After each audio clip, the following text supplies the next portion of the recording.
Hello দর্শক, আসসালামু আলাইকুম। Welcome back to my channel. আশা করি পরিবার পরিজন নিয়ে সবাই ভালো আছেন। আজকে আপনাদের সাথে যেই রেসিপিটি শেয়ার করছি, এই রেসিপিটি ছিল আমার রিকোয়েস্টেড রেসিপি।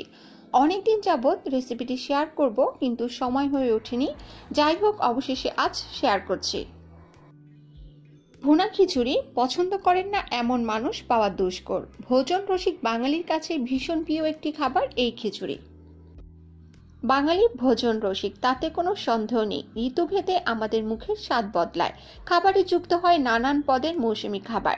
বৃষ্টির দিন পছন্দের ভুনা খিচুড়ি থাকতেই পারে আপনার খাদ্য তালিকায়। ঘরোয়া আয়োজন থেকে শুরু করে ছুটির দিনে পরিবার সহ খাবার উপভোগ করতে পারেন মজাদার খিচুড়ি। চলুন তবে জেনে নেওয়া যাক এর সহজ রেসিপি। প্রথমে একটি পাত্রে নিয়ে নিলাম 2.5 কাপ পোলাওয়ের চাল। এর সাথে নিলাম 1 কাপ মুগ ডাল। আমি শুকনো খোলায় টেলে নিয়েছি, এরপর ঠান্ডা করে নিয়েছিলাম। মুগ ডাল টেলে নেবার সময় সাবধানে টালবেন যেন ডাল পুড়ে না যায়, এবং চুলার হিট একেবারে লো হিটে টালবেন, এতে করে ডাল পুড়ে যাবার সম্ভাবনা কম থাকে। আর এর সাথে আরও নিলাম 1/2 কাপ মসুর ডাল, তবে মসুর ডাল টেলে নেবার প্রয়োজন নাই। এবার চাল ডাল সব একসাথে মিক্স করে ভালো করে ধুয়ে নিলাম।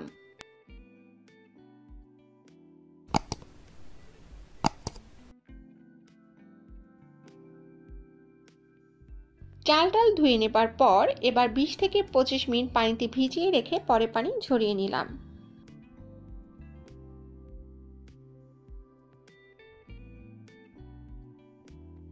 এখন সরাসরি চলে আসলাম রান্নায়। আর এই জন্য চুলার উপর বসিয়ে দিলাম একটি হাঁড়ি, আর তাতে দিলাম 1/3 কাপ সয়াবিন তেল। আর তেলে দিয়ে দিচ্ছি গরম মশলাগুলো। এখানে এলাচ 4টি, তেজপাতা 3টি, 2 টুকরো দারুচিনি দেওয়া হয়েছে। এবার গরম মশলাগুলোর সুন্দর একটা সুঘ্রাণ হওয়া পর্যন্ত ভেজে নিচ্ছি। গরম মশলা সুঘ্রাণ চলে আসলে তাতে দিলাম 1/2 কাপ পেঁয়াজ কুচি।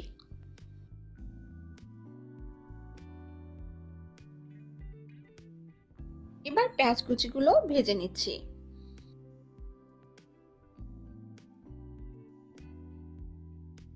পেঁয়াজ নরম হয়ে আসলে দিয়ে দিচ্ছি সামান্য পানি, যাতে মশলা পুড়ে না যায়।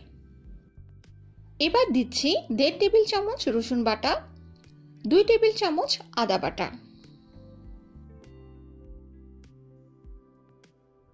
এখন মশলার কাঁচা গন্ধ না যাওয়া পর্যন্ত ভেজে নিব।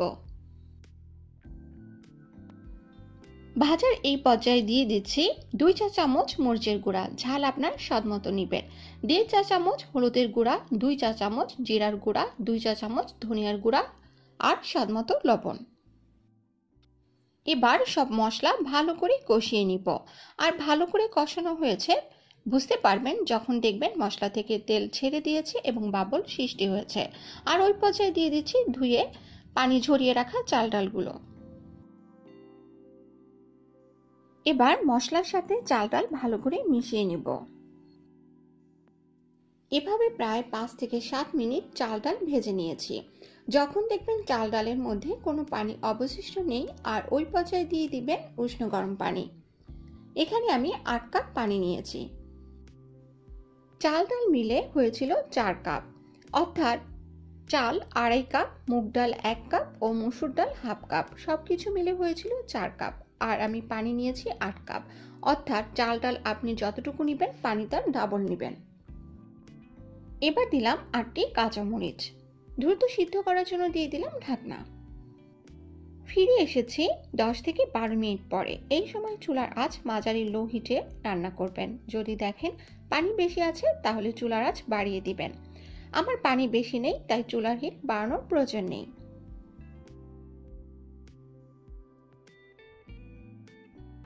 এবার দিলাম 2 টেবিল চামচ ঘি। উপকরণের পরিমাণ ডেসক্রিপশন বক্সে দেওয়া থাকবে, প্রয়োজন হলে দেখে নিতে পারেন।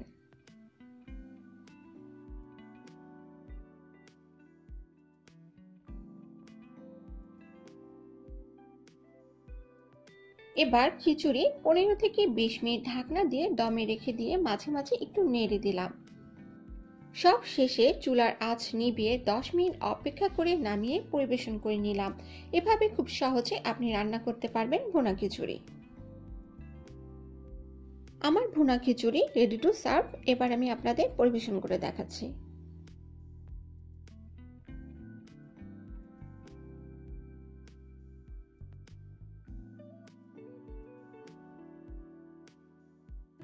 তাহলে এই ছিল আমার আজকের ভুনা খিচুড়ির রেসিপি। খুব সহজে আপনাদের করে দেখানোর চেষ্টা করেছি। আপনাদের কাছে সহজ লাগলে আমার এই কাজে সার্থকতা। ভিডিওটি ভালো লাগলে একটা লাইক ও কমেন্টস করবেন, পারলে শেয়ার করবেন। আর আপনি যদি আজকেই আমার চ্যানেলে নতুন দর্শক হয়ে থাকেন তাহলে আমার চ্যানেল সাবস্ক্রাইব করে আমার চ্যানেলের একজন নিয়মিত দর্শক হয়ে থেকে যাবেন। যারা অলরেডি আমার চ্যানেলকে সাবস্ক্রাইব করেছেন আপনাদের অসংখ্য ধন্যবাদ, কেননা আপনাদের এই সহযোগিতা ছাড়া আমার চলার পথ এতটা সহজ হতো না। আজকের মতো তাহলে এখানেই বিদায় নিচ্ছি। আল্লাহ হাফেজ।